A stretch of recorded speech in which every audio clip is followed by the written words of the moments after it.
Good morning to all my dear students. Today I am going to explain chapter number 15 of the subject English first of class 6. The name of the chapter is The Shoemaker and the Elves, यानी जूता बनाने वाला और जादुई बौने. In this chapter you have to underline those words which are new for you. So now let's begin. A shoemaker lived with his wife in a small hut in the woods. He was an honest and good man, but he had very little money. Soon all he had with him was a fine piece of leather. एक गरीब शू maker यानी कि cobbler जो रहता है, जूते चप्पल बनाने वाला, वो अपनी पत्नी के साथ एक छोटे से लकड़ी की झोपड़ी में रहा करता था. वो बहुत ही ईमानदार और बहुत ही अच्छा व्यक्ति था, लेकिन उसके पास बहुत कम पैसे थे और जल्दी ही उसके पास सब कुछ मतलब कुछ भी नहीं तो सिर्फ एक लेदर का पीस था. The shoemaker thought, I will sew a fine pair of shoes with this leather. I will sell them and buy more leather with the money. तो जो जूता बनाने वाला रहता है शू मेकर, वो सोचता है कि मैं इससे एक बहुत ही सुंदर सा जूते का एक जोड़ा बनाऊंगा इस लेदर से. उसके बाद मैं इसे बाज़ार में बेच करके जो पैसे मिलेंगे उससे मैं और लेदर लेकर के आऊँगा. He left the leather on his work table that night. I will make a fine pair of shoes tomorrow, thought the shoemaker and fell asleep. तो वो जो उसके पास वो लेदर का पीस रहता है उसे टेबल पर अपने काम जहाँ करता है वहाँ पे छोड़ करके सोचता है कि मैं इससे जूते कल बनाऊँगा और फिर वो सोने चला जाता है. The next morning the shoemaker woke up early and went to his work table. But when he reached there, what did he see? A fine pair of shoes lying on the table where the leather had been. Every single stitch was perfect. The shoemaker called his wife and showed her the shoes. They were both delighted. अगली सुबह जो shoemaker रहता है वो जल्दी उठ जाता है और अपने काम की जगह पे जाता है. तो पता है वो क्या देखता है वहाँ पहुँच करके? वो देखता है कि एक सुंदर सा जूते का जोड़ा बन करके टेबल पे रखा हुआ था.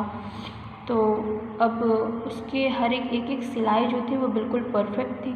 तो शूमेकर जो रहता है वो अपनी पत्नी को बुलाता है और वो जूते दिखाता है.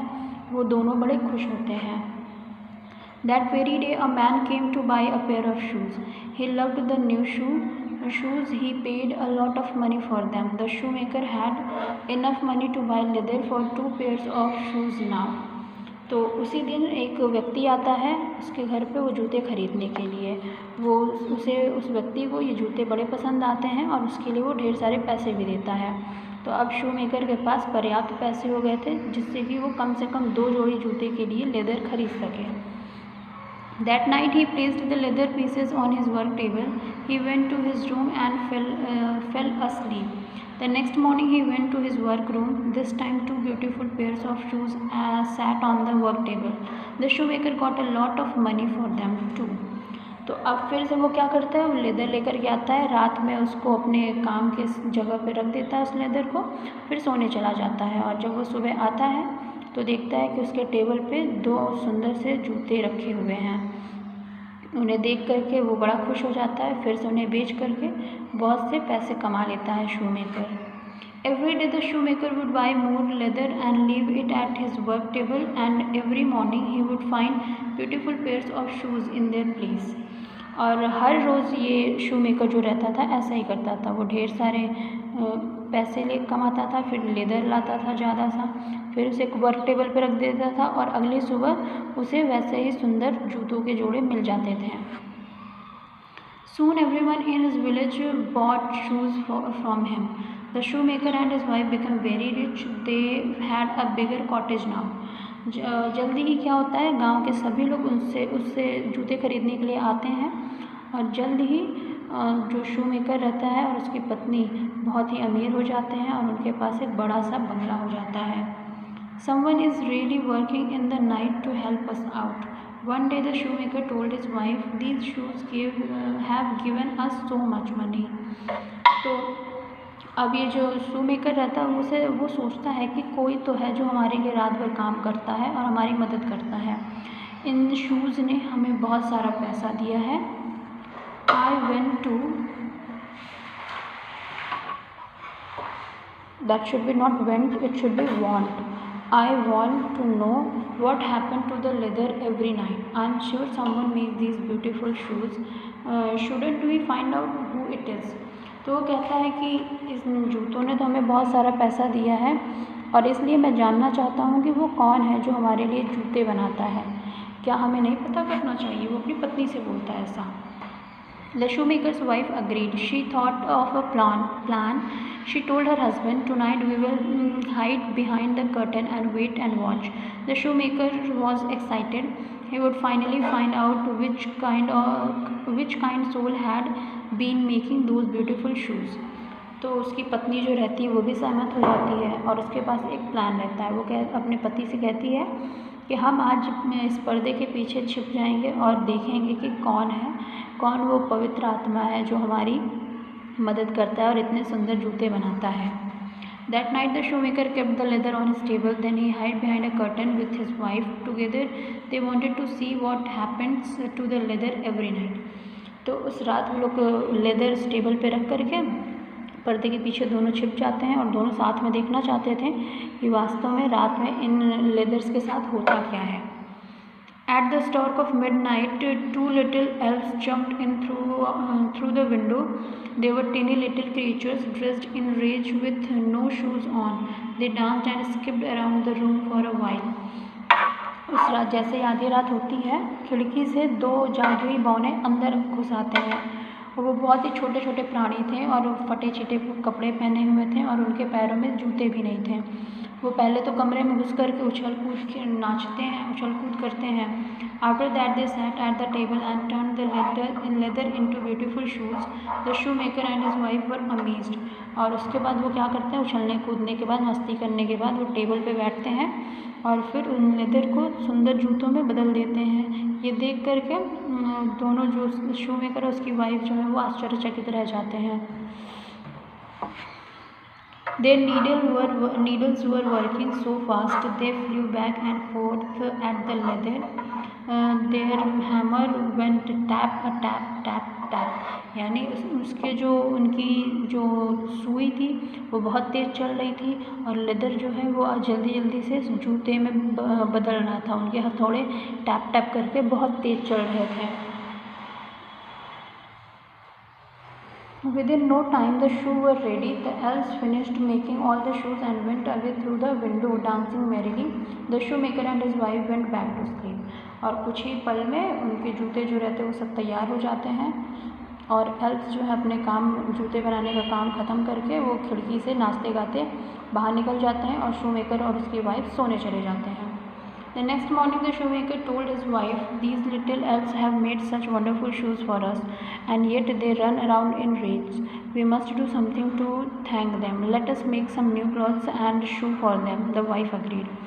तो अगली सुबह जो शूमेकर रहता है वो अपनी पत्नी से कहता है कि इन छोटे जादुई बौनों ने इतने सुंदर जूते बनाए हैं और लेकिन ये अभी भी फटे पुराने कपड़ों में और बिना जूतों के घूमते हैं, तो हम इनका धन्यवाद करने के लिए कुछ करते हैं। चलो हम नए कपड़े बनाते हैं और जूते बना करके इनको देते हैं।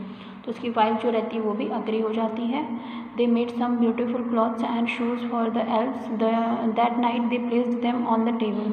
Once again they hid behind the curtain to watch. At midnight the elves came in through the window. They were about to start working when they saw the cloths and shoes. They were delighted.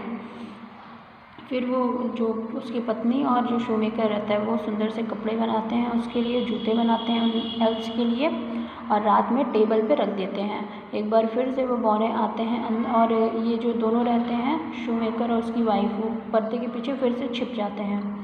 फिर से वो बौने खिड़की से आते हैं आधी रात में।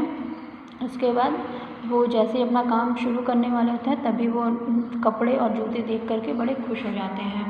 They put them on and danced with joy. Soon they danced out of the window. The shoemaker and his wife never saw the little elves again, but their good luck always stayed with them. फिर उसके बाद वो नए कपड़े पहनते हैं और वहाँ से नाचते गाते निकल भी जाते हैं, खिड़की से निकल जाते हैं और उसके बाद से शूमेकर और उसकी वाइफ जो है दोबारा कभी उन बौनों को नहीं देख पाते हैं, यानी दोबारा वो बौने कभी नहीं आते हैं, लेकिन उनका जो भाग्य था वो हमेशा इनके साथ था। So this was the chapter. This was the story. Now we will do the exercises of this chapter. Understanding the text. A. Take the correct answer. Number 1. The shoemaker lived in the dash. Answer is small hut.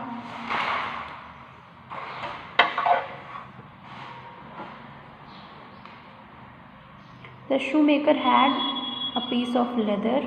In the morning, the shoemaker saw a pair of shoes. The shoemaker and his wife hide behind. Answer is curtain. Now write true or false. Number 1. The shoemaker was dishonest. False. The shoemaker left the leather on the table. True. The shoemaker and his wife were sad to see the shoes. False. They became very rich. True. The 4 elves jumped in through the window. True. The elves were not happy to see the clothes. It is false. Read the given line and answer the question. Line is, tonight we will hide behind the curtain and wait and watch. Number 1 question is, who are we in the above line? Answer is shoemaker and his wife. Where will they both hide? They both will hide behind the curtain. What did they both want to see? They want to see that who makes the shoes. Now reading and writing fun. Complete the given series. The series is hut, but, shut. Then it should be nut. Here, sell, well, bell and tell, told, gold, sold, bold, rag, wag, tag, it is bag. Now circle the abstract noun in each set of words. Abstract noun means bhavvachak sanya. You have to underline. Excitement is a abstract noun. In this, childhood is abstract noun. Here, generosity is a abstract noun. So these were the exercises, question answers you will get into your homework. That's all for today. Thank you so much.